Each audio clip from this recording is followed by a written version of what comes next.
ஐயோ! இந்த ப்ரான் ரோஸ்ட்டை இப்போ நினச்சா கூட நாக்கில் எச்சில் ஊறுது. அந்த அளவுக்கு டேஸ்ட்டாக இருக்குங்க. இது பண்ணுறதுக்கு ஒரு பேனில் ஒரு 2 டேபிள் ஸ்பூன் அளவு நெய், ஒரு 3 டேபிள் ஸ்பூன் அளவுக்கு தேங்காய் எண்ணெய் சேர்த்துக்கோங்க. இது சூடான அப்புறமா இது கூடால வந்துட்டு நம்ம ஹோல் ஸ்பைசஸ் சேர்த்துக்கணும். ஒரு 3 வரமிளகாவை பொடி பொடியாக கட் பண்ணிவிட்டு சேர்த்துருக்கேன். இது கூடவே தாராளமாக கருவேப்பிலை சேர்த்துக்கோங்க. ஏன்னா இதில் ஃப்ளேவர் கொடுக்குறதே இந்த கருவேப்பிலை தான். இது எல்லாமே நல்லா பொரிஞ்ச அப்புறமா 2 பெரிய சைஸ் வெங்காயத்தை இந்த மாதிரி பொடி பொடியாக கட் பண்ணிவிட்டு இது கூட தான் சேர்த்துருக்கேன்.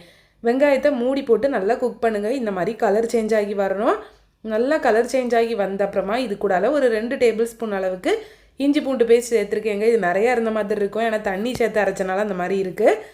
இஞ்சி பூண்டோட பச்சை வாசனை போன அப்புறமா இது கூட ஒரு பெரிய சைஸ் தக்காளியை கட் பண்ணி சேர்த்துக்கோங்க.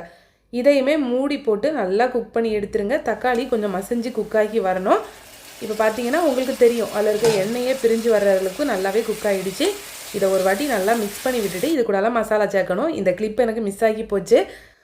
1 டீஸ்பூன் அளவுக்கு மிளகாய்த்தூள் சேர்த்துக்கோங்க, 1.5 டீஸ்பூன் அளவுக்கு மல்லித்தூள், 1/4 டீஸ்பூன் மஞ்சள் தூள், அப்புறம் ஒரு 1/2 டீஸ்பூன் அளவுக்கு வீட்டிலேயே ரெடி பண்ணின கரம் மசாலா சேர்த்துக்கணும். நல்ல ஃப்ளேவராக இருக்குங்க. அப்புறம் தேவையான அளவு உப்பு சேர்த்து நல்லா மிக்ஸ் பண்ணி விட்டுட்டு இதை மூடி போட்டு அப்படியே வச்சுருங்க. இந்த மசாலா வந்துட்டு நல்லாவே குக் ஆகணும்.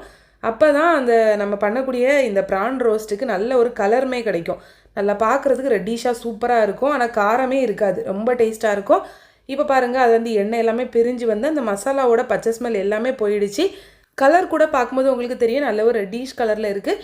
இது கூடால 3/4 கிலோ அளவுக்கு ப்ரான் சேர்த்துருக்கேங்க. ப்ரான் சேர்த்துட்டு நல்லா மிக்ஸ் பண்ணி விட்டுற வேண்டியது தான்.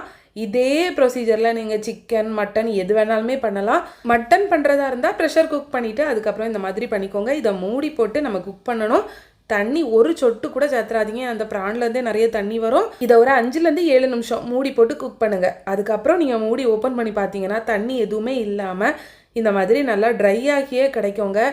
இந்த ப்ரான் ரோஸ்ட்டுக்கு சைடிஷும் இவன் தான், குழம்பும் இவன் தான், எல்லாமே இதுதான். நீங்கள் ஜஸ்ட் இது மட்டும் இருந்தாலே போதும். சாதம் கூடலாம் பிசைஞ்சு சாப்பிட்டீங்கன்னா வேறு லெவலில் இருக்குங்க. இது இட்லி, தோசை, பூரி, சப்பாத்தி, பரோட்டா, ரைஸு எல்லாத்துக்கூடையுமே செமையாக இருக்கும்.